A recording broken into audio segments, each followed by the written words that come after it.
Thank you. I'm a PopTech virgin, so it's really wonderful to be here. And I wanted to talk a little bit about a dangerous idea that I've sort of decided to acknowledge that I believed. And it's a little bit about what technology means. Let me tell you a bit how I got to that idea. For a very formative period of my life, I was a nomad and I had very little technology, basically a backpack. And I was traveling in parts of the world where people had very little technology. And I noticed several things. One is that the people were often very happy without a lot of technology. But that they would grab as much technology as they could whenever they had the chance. And that even a little bit of technology actually was very transformative and would change their lives. And I saw within my own lifetime portions of the world that completely leaped forward in their living standards to much of the residents' glee and everyone else's great comfort. So I saw how technology could really change people for the better.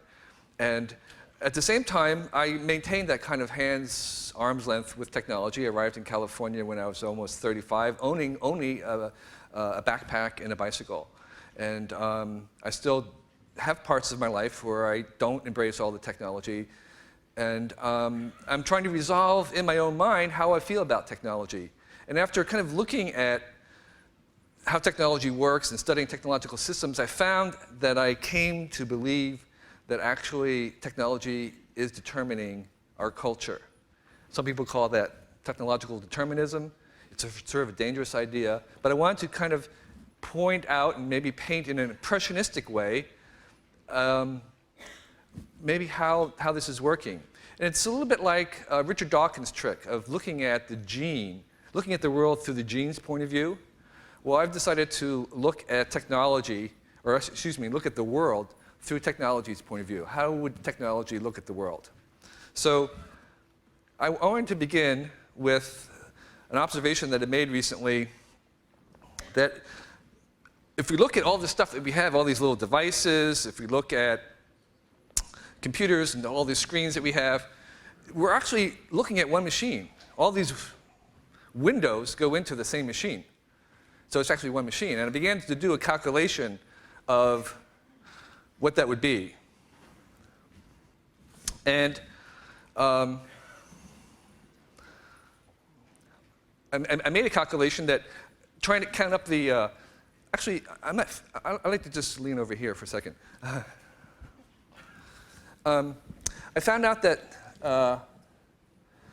there was about 1 billion PC chips in the world on the internet already. And that right now the internet is processing about 1 million emails per second. Also about 1 million IM messages per second. And about 8 terabytes per second of traffic, about 65 billion phone calls every year, about 20 exabytes. If you take all this stuff and start to look at it, I mean, in some senses, it's just a lot of big numbers. But actually, what's really interesting is that it turns out that this is a specification for a very large computer. So I kind of imagined this was on Amazon for sale. And there are the specifications. So it's an incredible thing. It's got 1 billion chips. It's got a megahertz of email. It's got a megahertz of web search. It's got 10 terabytes of bus speed. It's a big machine. Okay? I mean, it's really amazing. And so I did another calculation, which really kind of surprised me, which is that there are 1 billion clicks on the web per day. 1 billion per day. That's a lot. And I kind of took a further look, and that there's 1 trillion links on the web. 1 trillion links. In other words, all these little links that we have. And it turns out that 1 trillion links is almost the same number of synapses in the human brain. Okay? That was sort of interesting. So I did another calculation, and that there are, if you count up all the transistors and all the chips and all the PCs on the web right now, there's 1 quadrillion of those, which also turns out to be almost exactly the number of neurons in the human brain. Okay, and if you calculate the speed at which these things are going, we're seeing that there's a 20 petahertz synapse firings on the web, this machine, this one machine that we have, and there's 20 exabytes of memory. Basically, the parameters of the web as a whole are very similar to the human brain. And the only reason why I'm mentioning this is because our brains aren't doubling in size every 2 years. Okay? Mine isn't. I don't know about yours. So what this suggests to me is that already the web is on its way to, is collective intelligence, the collective computing power of the web is going to exceed not just my brain, but at a point, the 6 billion brains of people on Earth, or whatever is 8 billion that we're headed to, at some point, the total computing power of the web is going to exceed that of all the humans. And when is that? Different people have made different estimations, but it's somewhere between 2020 and 2040. So we have an indication already that in terms of us as an intellectual, sentient presence on the planet, that we're soon going to be dwarfed by the collective intelligence of all the things that we're making. So at the same time, of course, we're getting smarter. And we've heard a lot of talk about how people connected to the web, all of us together, can make something smarter. So there is a moving target of us. And I actually do believe that our collective intelligence as humans is being increased by the web. We used to have this idea that nobody's as smart as everybody.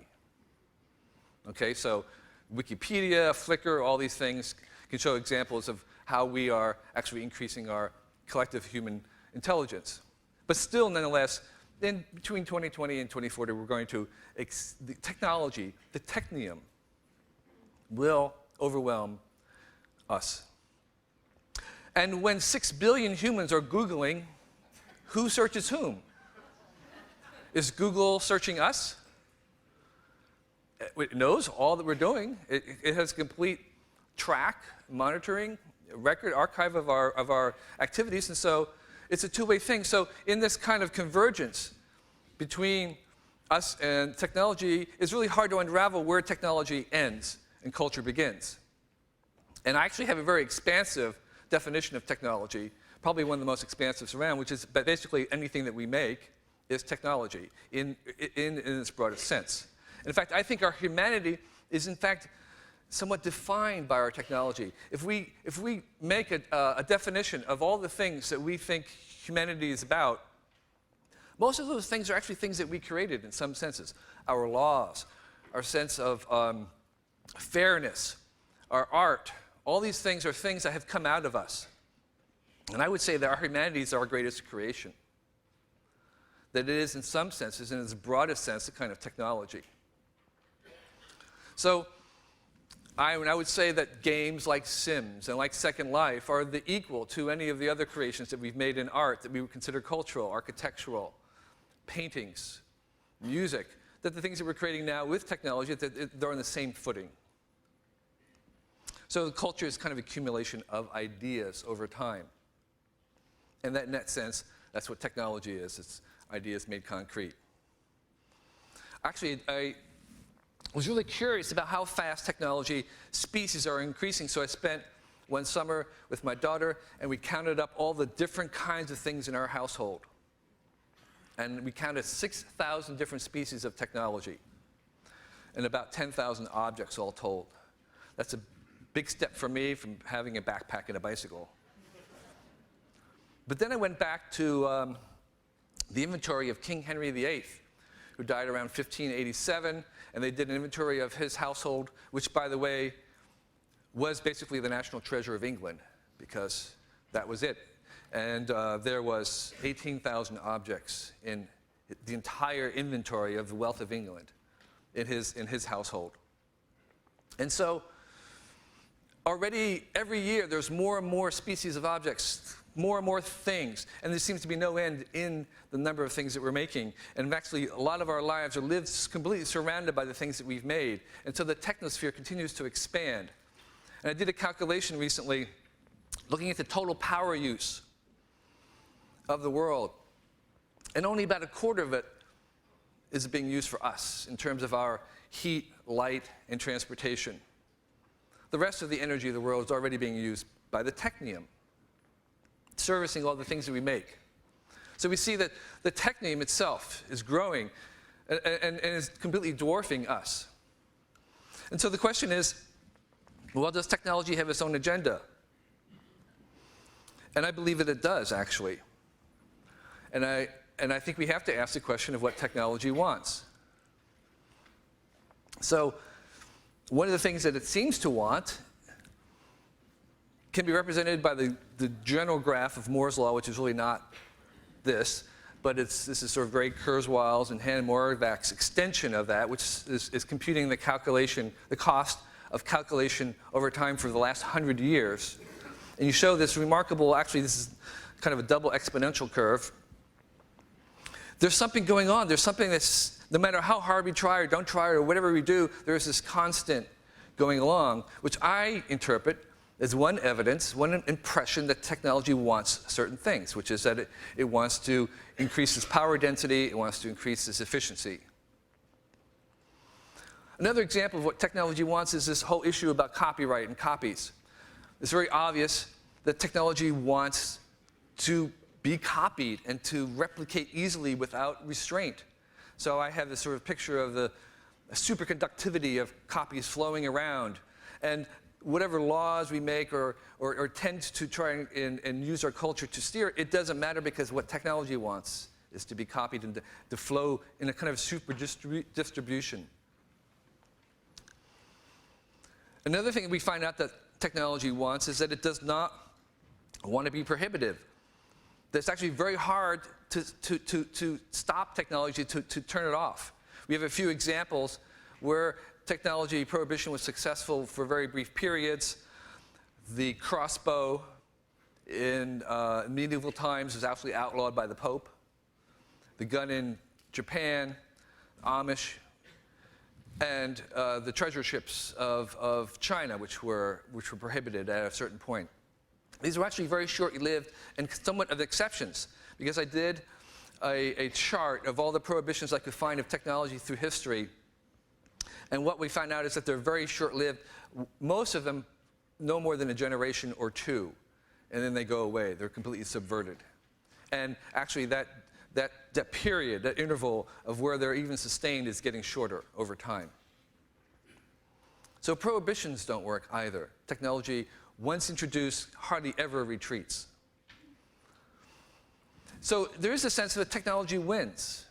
That in whatever kind of conflict we may imagine between culture and technology, which I think is really, really one thing, or at least our desires and technology will generally prevail. And so there's even to an extent that we can start to view technology as, like the Gaia hypothesis, as a force that's strong enough that begins to alter its environment to encourage its further use of technology. And we just heard a talk at Long Now from a physicist named John Baez, who showed that the melting ice caps from global warming in the north actually is providing a new northwest passage for the oil tankers to deliver more oil to be burnt, to open up the passage even further. And so one could view this as sort of technology altering the environment to suit itself. What happens if technology gets its way? Is this what we get? This is actually not a computer's picture. This is actually a photograph of housing for the poor in Mexico. This is another extrapolation of what we imagine if technology was just getting its way and we didn't stop it, this is what it would look like. Or this, just paving the earth until we have something that looks like the techno planet. Is that what technology wants?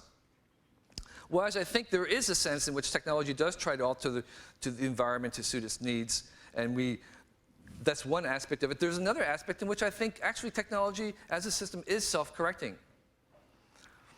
For instance, I think a lot of the things that technology wants, as we look on the historical trend of it, it wants the similar kinds of things that evolution wants.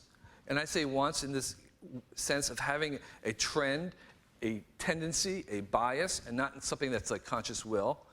But technology wants ubiquity, it wants to be everywhere, it wants diversity, it wants specialization. Things begin general and they become specialized over time. That's the trend of technology and of evolution. It wants to become more complex, and it wants to become socialized in the sense that technology more and more depends on other technologies around it to survive. So technology, for instance, wants clean water. It's not just humans that want clean water. The reason why the rivers of China are going to be cleaned up is because you can't have high-tech manufacturing unless you have clean water. High-tech demands clean water, demands clean air, demands a certain purity. And so that's technology itself saying, I don't want pollution. It doesn't want pollution. It wants to have clean air. It wants to have clean water. There's another sense in which technology wants diversity. That's what it breeds. We can see from some of the current work in social and customization that this idea that technology was all about mass production and mass education and mass this and that was only a temporary blip in the own life cycle of technology. But in fact, it really does want to have customization and personalization. Next slide. I think the idea of an ecotopia within a technological world where you have the cities that are primarily very urban and you have more of a wilderness coming up to them is not, that idea is allowable by technology. There's nothing, there's nothing inherent in technology itself that would prevent this vision from happening. I think we have a choice about that, and that's where our free will exists. But there's nothing inherent in technology that says that it has to have the techno-planet. What kind of a future, what kind of a choice do we have about the future? Well, what are we worried about? I'm worried about three kinds of technologies. Genetic engineering, represented here by the Sentinels in the Matrix. Here's computers making more, robots making more robots, which is a vision from Star Wars. And all these are self-replicating technologies. The three that we want to worry about, genetics, nanotechnology, robotics. And they have to be trained in a certain sense. We have to train them. And an example of this would be Asimov's laws of robots, which began as 3, he eventually added them to 5, where you're kind of embedding into robots in a primitive, in these early stages we talked about in terms of like the game of life, few simple rules that actually lead to very complex behavior. We can do that with genetic systems in any kind of self-replicating system. We can embed into them a set of guiding rules of thumb and principles, which can, at least as we can imagine it, help train technologies. I think there are no bad technologies, just as there's no bad people. No bad babies. There's only bad parenting. Okay? And we're called to basically be the parents of technology. And what we're trying to do is, like a child, we're trying to find every child is born with a set of unique abilities. We're trying to find that place in the world for their unique set of abilities to be expressed. The same thing with technology. Our role is to find the home for these technologies. So DDT turns out to be a horrible thing to spray over crops over large periods of the earth, but it's exactly the thing that you want around residentials in malaria country to eliminate malaria. So it was not a bad technology, it was just the bad place for it, the bad job for it. Even things like nuclear technology is not a bad technology, we just haven't found the exact right home for it, the exact right job for it. So our job as humans is to parent our mind children, the children that we have made with our minds. So we need to be good parents. And I think there's no parent who has a teenager who's not worried about their child at some point. So it's okay to be worried about certain technologies. That's good and healthy. But we're trying to find a place for them. And this idea that technologies are neutral is also wrong. We don't say children are neutral. No, children are positive. Technologies are positive. What we're trying to do is, again, every technology is a creative force for good, just as every child is a creative force for good. They're not neutral. So some technologies, every technology, is also a problem. It generates problems. Good nutrition made obesity. So every problem comes from a solution, and every solution creates more problems. So we have this dual edge of our job is to tip the balance between the two. There's almost a wash. But the thing about it is we only need a difference of 1%. The solutions have to be only 1% greater than the problems. Because 1% compounded is what civilization is about. If we create 1% more than we destroy every year, we still have civilization. In fact, that's what civilization came about, is that 1% difference. It's not very much. And in technology, where that cycle is increasing even faster, so if things are being compounded hourly, we have a greater force of even a small differential of 1%. I'm going to skip here and come to the end. There's a concern about us personally and how we also, not as a society, but as individuals, deal with technology. And I like the view of the Amish. They do some crazy things, like they pull a gasoline-powered combine by horses, which to anybody from outside looks completely insane. Why would you do that? But I think what the Amish are doing is something that we're learning to do, which is that in the old days, it used to be defined by what you did, what technology you used. Now you're being defined by what you don't use. We're carving out our identity by what we don't do. So technology offers us, in the end, in that balance between the problems and the solutions, what does it give us? It gives us one thing only, that is choices. That's why everybody in the world continues to grab technology, because it gives us more choices. It gives us differences, diversity, opportunities, freedoms.